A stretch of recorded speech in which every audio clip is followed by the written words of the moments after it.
Dan lagi-lagi benang merahnya sama ya seperti Abu Hurairah gitu. Abu Hurairah yang eh, belajar belakangan tapi langsung melonjak. Kenapa? Karena mulazamah kepada Nabi SAW, mendampingi Nabi SAW. Kita juga sudah sempat membahas Abdullah bin Abbas radhiyallahu taala anhuma. Lalu siapa lagi? Anas bin Malik radhiyallahu taala an. Jadi kuncinya seperti itu. Kalau kita berusaha mendekat dan mendampingi ahli ilmu, insya Allah kita akan dapat banyak hikmah dan banyak ilmu yang nggak didapat oleh pihak lain. Kita akan bersama hadis Abu Sa'id Al-Khudri, hadis ke-20. Hadirin yang Allah muliakan, hadis yang ke-20.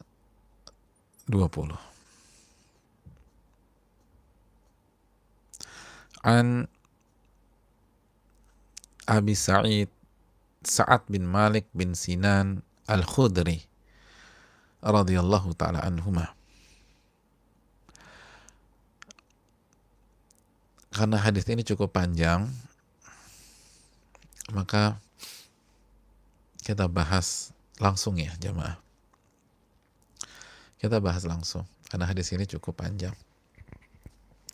Dari Abu Sa'id Sa'ad bin Malik bin Sinan Al-Khudri. Saya mau tanya, masih ingat nggak? Kita udah pernah berkenalan dengan Abu Sa'id Al-Khudri atau belum? Hah? Sudah. Di hadis keberapa? Ya, di hadis yang ke-20 alias belum. Jadi sekali lagi, ini pertama kalinya kita berkenalan dengan Abu Sa'id Al-Khudri. Aduh Pak Ustadz, ngantuk-ngantuk gini ditanya evaluasi yang lalu lagi, ini berat sekali. Ya, Abu Sa'id Al-Khudri,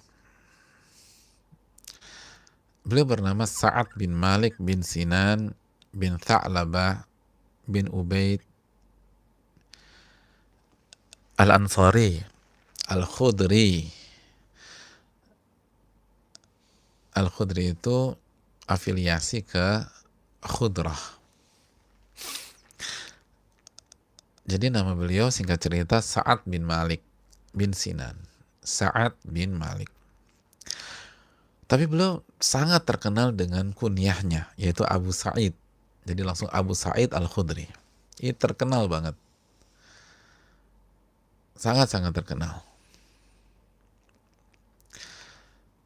Jadi kunyahnya begitu terkenal. Dan sekilas info, saudaranya Abu Sa'id, saudara seibunya Abu Sa'id adalah Qatadah bin Nu'man. Qatadah bin Nu'man itu salah satu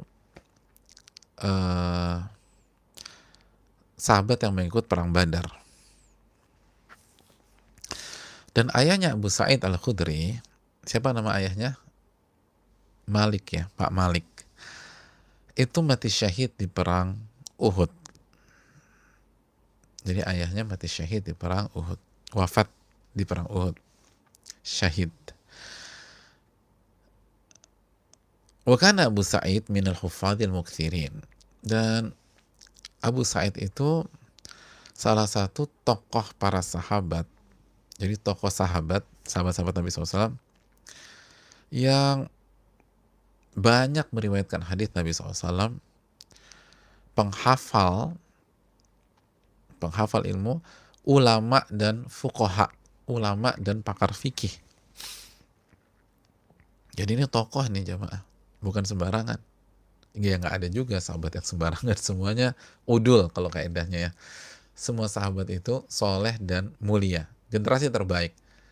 Tapi maksudnya Abu Sa'id Al-Khudri spesial, bukan sahabat standar normal, tapi ini spesial. Beliau ulama, beliau pakar fikih, beliau banyak meriwayatkan hadis Nabi SAW, hadisnya di dalam kitab-kitab hadis kurang lebih 1170 hadis, 1170 hadis. Lalu beliau imam, lalu uqala al-fudula, beliau tuh cerdas, akalnya tuh encer banget, jago, pinter, jenius, dan mulia. Jadi memang orang cerdas ini beliau ini. Dan beliau salah satu mufti di Madinah. Jadi pakar fatwa di kota Madinah. Jadi luar biasa. Seorang imam di tengah-tengah para sahabat. Dan lagi-lagi kunci keberhasilan beliau punya ilmu yang banyak, menjadi tokoh besar, karena kata para ulama, wa kana min mulazimi an-nabi sallallahu alaihi wasallam. Beliau salah satu sahabat yang bermulazamah dengan Rasul sallallahu alaihi wasallam. Salah satu sahabat yang mendampingi Rasul sallallahu alaihi wasallam, berusaha selalu menempel Rasul sallallahu alaihi wasallam, mendampingi dimanapun Nabi berada, tentu saja yang memungkinkan.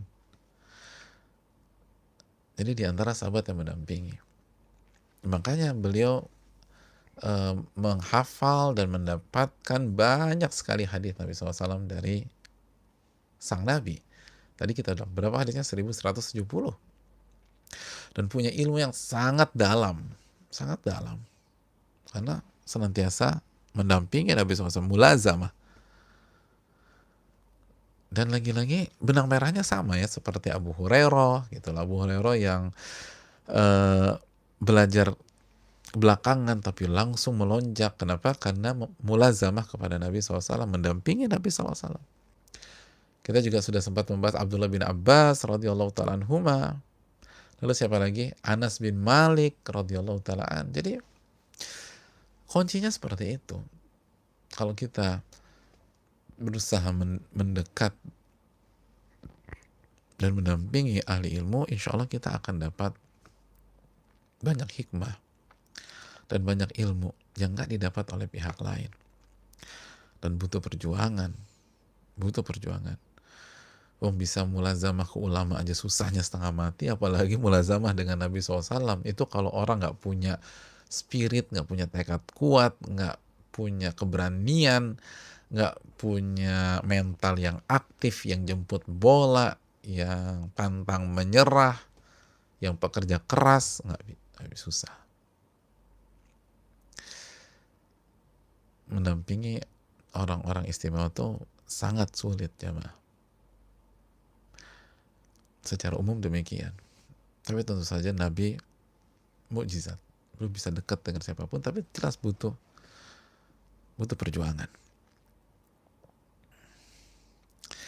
Hadirin yang Allah muliakan, dan bukan hanya mendampingi Nabi SAW untuk mendapatkan ilmu, beliau pun juga berjuang bersama Nabinya SAW. Jadi bukan hanya belajar aja, tapi berjuang bareng.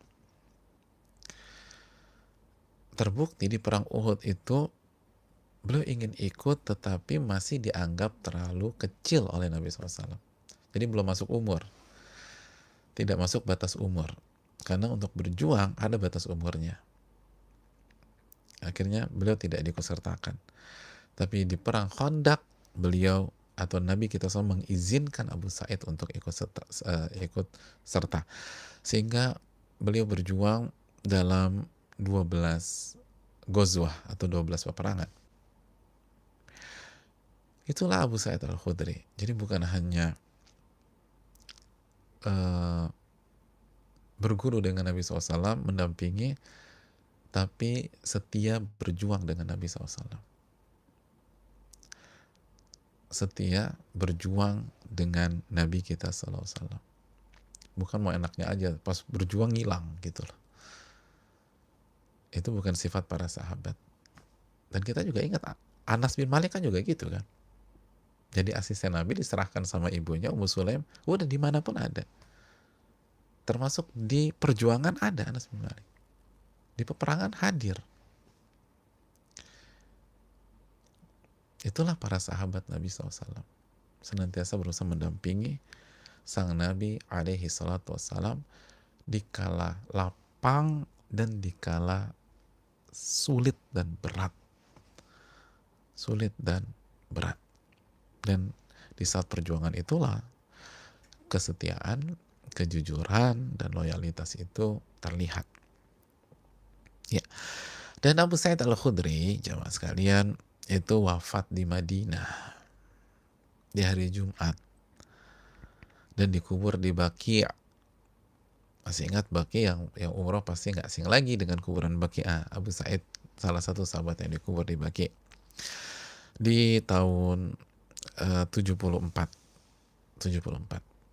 Ada yang mengatakan 63, ada yang mengatakan 64, ada yang mengatakan 65. Terjadi khilaf dalam usia atau tahun wafatnya beliau. Ya, itu Abu Sa'id Al-Khudri radhiyallahu taala an yang menjelaskan kepada kita bahwa sekali lagi pentingnya berjuang dalam mendapatkan ilmu dan berusaha aktif dalam mendapatkan ilmu. Kalau kita ingin punya ilmu yang banyak, ilmu yang berkah, ilmu yang bermanfaat, kita harus jemput bola. Kita harus berusaha mendekat, bukan hanya ke majelis, tapi juga ke ahli ilmu dan guru-guru kita. Kalau nggak akan berhasil. Kita dapat ilmu yang banyak dan kita dapat hikmah yang besar. Dan berjuang bersama Nabi SAW. Begitu. Berjuang, memperjuangkan sunnah Nabi SAW. Sekarang Nabi sudah wafat, tapi sunnahnya masih ada. Berjuang. Itu hal yang perlu kita camkan, jamaah. Ya. Kita lanjutkan. An Nabiyillahi sallallahu alaihi wasallam. Abu Sa'id Al-Khudri menyampaikan dari Rasul sallallahu alaihi wasallam qal, Nabi SAW bersabda, kana fi man kana qablakum rajulun qatala tis'atan wa tis'ina nafsa. Kata Nabi SAW bahwa di masa sebelum kalian,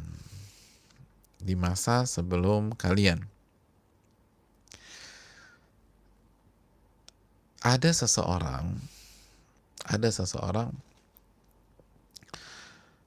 yang telah membunuh 99 nyawa. Telah membunuh 99 nyawa, jamaah.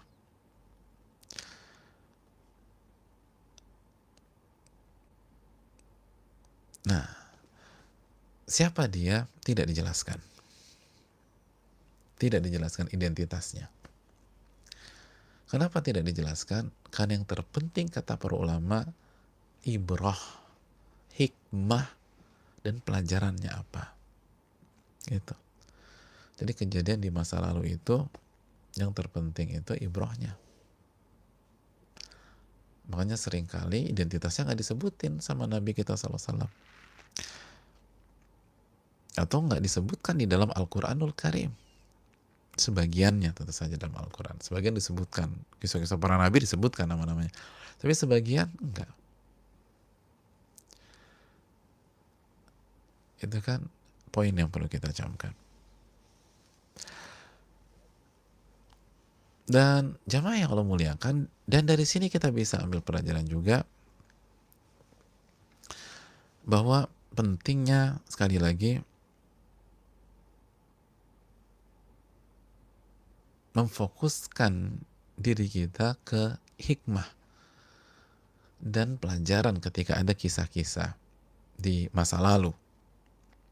Kisah-kisah di masa lalu. Karena sekali lagi ini penting untuk menjadi pelajaran kehidupan bagi kita semua. Pelajaran kehidupan bagi kita semua. Agar kita dapat ibrah dan agar kita dapat pelajaran. Kenapa demikian? Karena pelajaran di masa lalu atau kejadian yang di masa lalu itu sangat berguna saat kita menghadapi masalah-masalah kehidupan saat ini. Sangat berguna di saat kita menghadapi kendala, masalah, problem.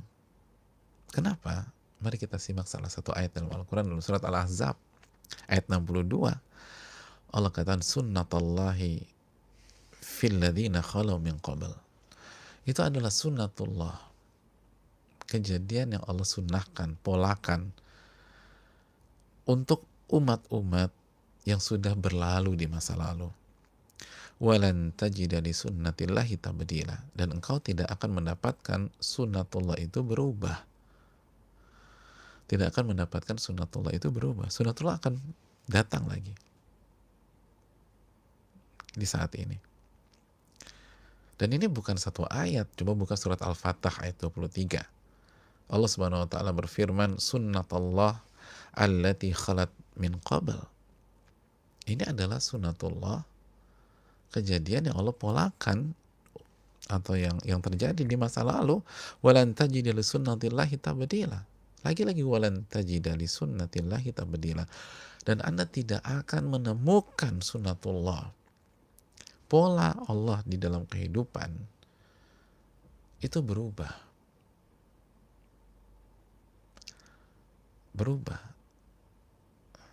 Makanya Al-Imam Baihaqi mengatakan tidaklah ada kejadian pada saat ini kecuali ada kejadian serupa di masa lalu. Masya Allah, ada yang serupa di masa lalu. Makanya kan dalam dunia sejarah kan ada istilah ma'ashbahal laila bil bariha. Alangkah miripnya malam ini dengan kemarin malam.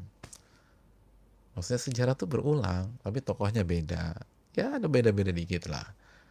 Tapi benang merahnya, inisinya, itu banyak sekali kesamaan.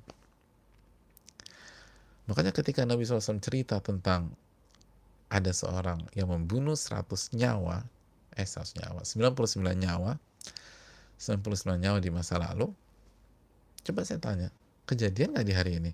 Banyak. Dan yang lebih dari 99 juga banyak. Di era ini banyak. Maka ini menunjukkan bahwa benar, pentingnya menceritakan kejadian masa lalu untuk dijadikan ibrah. Dan Nabi nggak sebutkan identitas, karena tolak intinya adalah pelajaran dan ibrah.